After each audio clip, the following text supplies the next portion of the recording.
That's her brother? I think that might have been the best moment of my life.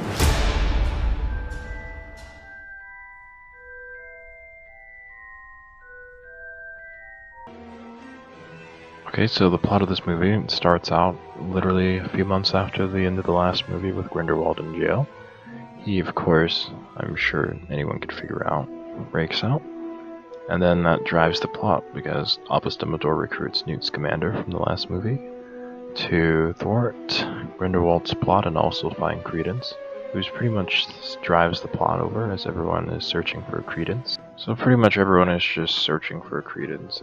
He's the center of the plot that drives the movie forward, while you have various characters with different motivations and different alliances forming in the background, which this is kind of where you see even from characters in the last film, where you kind of see people either go towards Grindelwald or Dumbledore. So that's pretty much all I'll say for the plot section of this review. I'm keeping it short and brief, and of course spoiler free. The plot in my mind is pretty fantastic, and is definitely an upgrade over the last one, and better than most of these Harry Potter films that are already out as well. So I will have to congratulate J.K. Rowling, as she was one of the writers for this movie.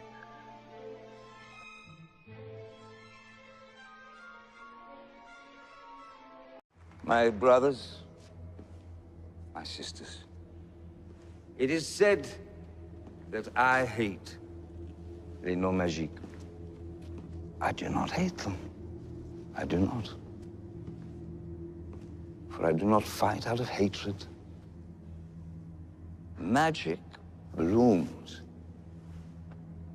only in rare souls. The movie has a really well-balanced ensemble cast of actors in major and more supporting roles, from Eddie Redmayne as Newt Scamander to Jude Law as Albus Dumbledore, and of course Johnny Depp as the infamous Grindelwald, which they all bring in really good performances. I'd probably say that. Newt in the first film to me he was likable, but sometimes he did get on my nerves a little bit, but he was much better in this film, as Eddie Redmayne has kind of had more of a tonal balance in the character. Because in the first film it was more goofy, but now it's a little bit more balanced as it is. You also have good acting from supporting characters as well. Like, I was kind of surprised about Ezra Miller, which we all know that he was the Flash. Zoe Kravitz puts in a good performance as well. And most of the actors in this film do an amazing job, so credit to them. Definitely credit to them where it's due.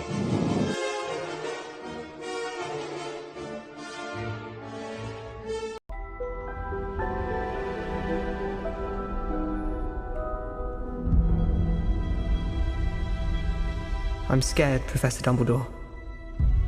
Everyone is scared of something. Ridiculous! Newt, you're up next. That's an unusual one. What Mr. Scamander fears above everything else is... Having to work in an office, sir. Go ahead, Newt. Ridiculous!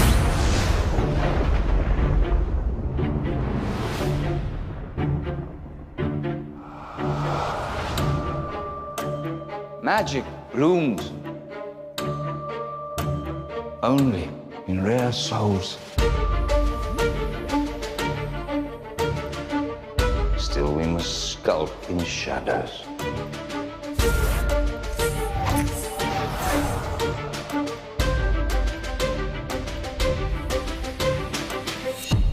But the old ways serve us no longer.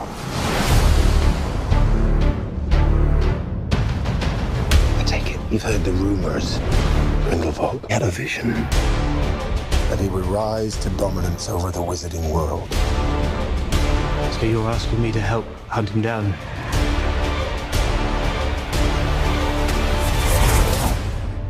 I can't move against Grindelwald. It has to be you. In your shoes, I'd probably refuse to. It's late. Good evening, Newt. Well, for the special effects category, I'm going to cover special effects, set design, costumes, just everything, cinematography. I'm gonna cover all that in just this one swoop because I don't feel like making it too many categories. So, first off, for set design, the set design in this movie is fantastic. And they usually blend the special effects in really well, most of the time. So the special effects are pretty good, even the computer animated effects. They're actually pretty good in this movie, though not overly believable, minus a few cats. But other than that, you know what I'm talking about with the cats. The effects in this movie are fantastic. In fact, I'll have to say the costume design really stands out. The costume design is probably Academy Award worthy for how good it is in this movie, and that's something I don't usually notice. The set design, costumes, the makeup, it's all very believable. So I think they used a lot of practical sets in this one, a little bit more than the last one, as I could probably tell. But other than that, the effects are actually pretty good in this movie. Really good.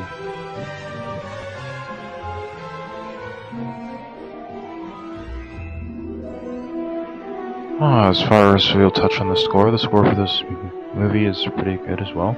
I did forget to mention the cinematography is just absolutely amazing for this movie as well. It's well shot and well scored as well. It isn't as iconic as the Harry Potter score, I guess, even though they do have some beats and melodies of it, but the score overall is pretty decent. So,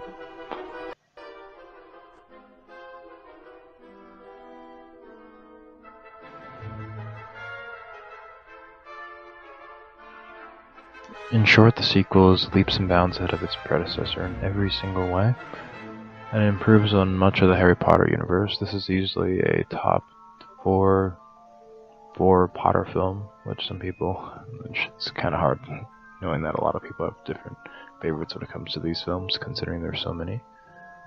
But it improves on the predecessor in every single way imaginable, and it sets up the sequel in a way that will leave you intrigued and wanting more. So this was indeed a good movie. Had a few flaws, it's not perfect, but it was a good movie.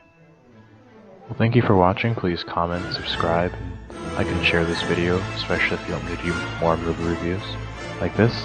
And thank you for watching, guys. I'll see you next time.